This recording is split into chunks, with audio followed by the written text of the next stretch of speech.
4 जून की तारीख इंडिया गठबंधन के लिए एक नई आशा की किरण लेकर के आई है। इंडिया गठबंधन जिस तरीके से इस पूरे चुनाव में लगातार मेहनत करता हुआ दिखा, कहीं ना कहीं परिणाम भी उसको कुछ सुखद दिख रहे हैं। इस विषय पर बातचीत करने के लिए कांग्रेस पार्टी के वरिष्ठ प्रवक्ता सीपी राय साहब हमारे साथ हैं। सर, जिस तरीके से जो आज रिजल्ट आए, वो रिजल्ट अप्रत्याशित था या आप लोग को लग रहा था इस तरीके के नतीजे आएंगे, क्या कहेंगे सर? नहीं, अप्रत्याशित नहीं था, बल्कि कुछ रिजल्ट जरूर ऐसा आया है जो थोड़ा मुझे निराश करता है। मैं ये मान के चल रहा था कि बीजेपी, जो मेरी अपना आकलन था, मेरा अपना जो राजनीतिक तजुर्बा है पूरी ज़िंदगी का, मैं बीजेपी को 176 और +-10 देख रहा था मैं, वो थोड़ा बढ़ गई है। मुझे लगता है कि वो शायद 220 से लेकर 230 तक बीजेपी की सीटें रहनी चाहिए। इंडिया गठबंधन को मैं मान के चल रहा था कि वो 300 सीट होनी चाहिए, लेकिन अब मुझे ऐसा लगता है कि वो 270 से 280 के बीच में इंडिया गठबंधन आ जाना चाहिए। पर अभी भी लगभग 300 के आसपास एनडीए देखने को मिल रहा है। उतना निकलेगा नहीं। एनडीए है, मैं तो बीजेपी की बात कर रहा हूँ।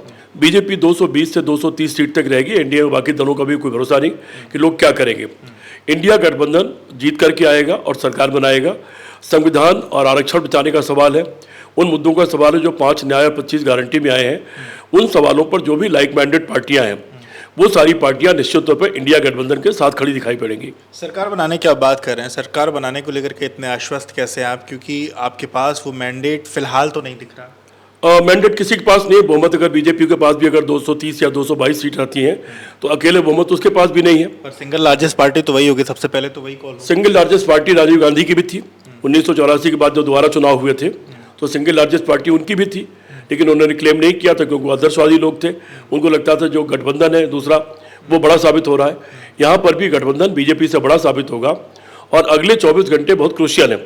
अगले 24 घंटे में बहुत सारे राजनीतिक ऐसी चीज़ें देखने को मिलेंगी जो निर्णायक होगी, और मेरा मानना है वो इंडिया गठबंधन के साथ होगी। इसमें ऐसा क्या होने वाला है, कौन लोग आपके साथ आ सकते हैं? आप किस तरीके से 272 का जादुई आंकड़ा आप लगता है क्या? जो राजनीतिक हालात हैं, उन राजनीतिक हालात में नीतीश कुमार मार खा चुके हैं बीजेपी के साथ। मार खा चुके हैं? हाँ, मार खा चुके हैं इसलिए कि बीजेपी ने उनको हराने की कोशिश किया, उनको वोट नहीं दिया, पासवान को लड़ा करके उनको हरवाया कई जगह पर, फिर भी किन्हीं कारणों से फिर भी। पर अगर बात की जाए सर, जिस तरीके से आज की तारीख में जेडीयू ने अच्छी खासी सीटें वहाँ जीते ली है, लेकिन जेडीयू ये जानता है कि बीजेपी के साथ उसका हित सुरक्षित नहीं है। नीतीश कुमार की बहुत बड़ी क्रेडिबिलिटी थी, इस बार वापस जाने के बाद उनकी क्रेडिबिलिटी को डेंट लगा है। इस बात को अच्छी तरह जानते हैं और लगातार हम लोग उसको महसूस कर रहे हैं। मुझे ऐसा लगता है कि वो फिर पुराने घर में वापस आएंगे और वापस से यूटर्न नहीं कहा जाएगा। संविधान बचाने के लिए, क्योंकि बीजेपी के साथ सवाल यह है कि वो संविधान खत्म करना चाहती है। ये चुनाव संविधान बचाने के सवाल पर भी हुआ है। जो लोग संविधान बचाए रखना चाहते हैं, पॉलिटिकल डिस्कोर्स जो होता है उसको चालू रखना चाहते हैं कि सबके लिए स्पेस रहे, उनके लिए निश्चित तौर पर एक ये मौका है कि भारतीय जनता पार्टी को सत्ता से बाहर करे और आरएसएस को, जो पीछे से सत्ता चलाती है, उसको सत्ता से बाहर करें। अच्छा, जिस तरीके से 400 पार का नारा था, उसके बाद ये रिजल्ट आना, इसके पीछे और बीच में जो एग्जिट पोल आए वो जो कहते थे, इन सब विषयों पर क्या कहेंगे? देखिए, 400 पार का नारा तो सिर्फ एक भद्दा मजाक था, कोई मतलब नहीं था। 10 साल सरकार आपकी चल चुकी, आपने तमाम वादे किए थे। पहले चुनाव में आप अच्छे दिन के नाम पर आए थे, दूसरे चुनाव में आप पुलवामा और बालाकोट के नाम पर आए थे। अब न पुलवामा था न बालाकोट था। अब सवाल ये था कि 10 साल में जो 2013 से 23 तक आपने तमाम वादे किए थे, उसमें से आपने क्या पूरे किया, क्या नहीं किए। तो उसके जब पलड़े में रखते हैं तो उसमें शून्य मिलता है, और अगर शून्य है, आपने कोई वादा ही पूरा नहीं किया, तो बड़ा सवाल तो यही था कि बीजेपी को लोग वोट क्यों दें। लेकिन फिर भी हर पार्टी का अपना एक वोट बैंक होता है, और उस वोट बैंक को बीजेपी ने, अपने वोट बैंक को जितना भी वो कायम रख पाई उसको ने कायम रखा है। लेकिन उसके मुकाबले में इंडिया गठबंधन का वोट बैंक बढ़ा है उन लोगों के द्वारा जो लोग बीजेपी से निराश थे। केएल शर्मा स्मृति ईरानी के सामने लड़ रहे थे और एक अच्छे मार्जिन से उन्होंने जीत दर्ज की है, इसको कैसे देखते हैं, क्या कहेंगे? दरअसल वो एक रणनीति का हिस्सा था।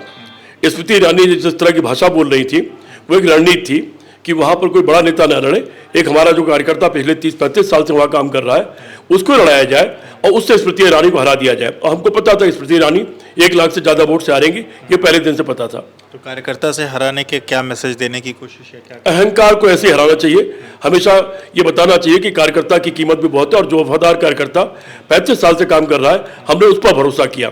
और जो चुनाव को लोग बनाना चाहते थे, स्मृति ईरानी बना राहुल गांधी, हमने उनके इरादे को भोथरा कर दिया।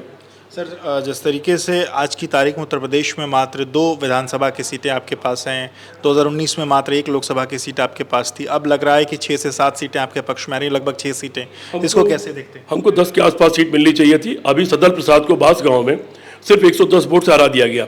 900 वोट इनवैलिड घोषित कर दिए गए, उसके खिलाफ कार्रवाई हम लोग करेंगे।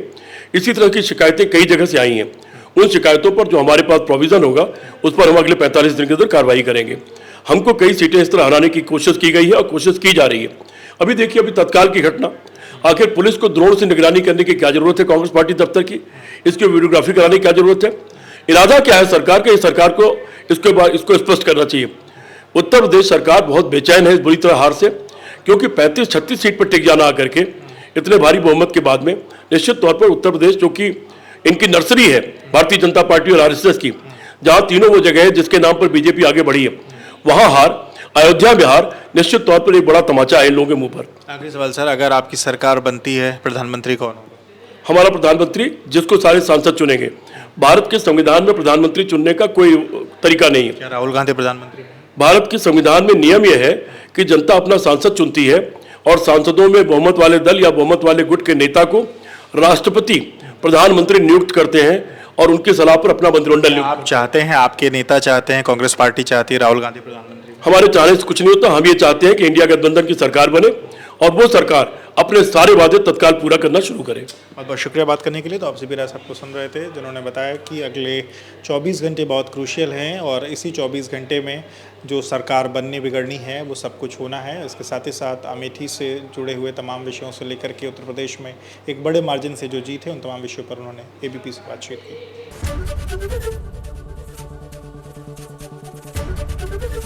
एबीपी गंगा, खबर आपकी, जुबान आपकी।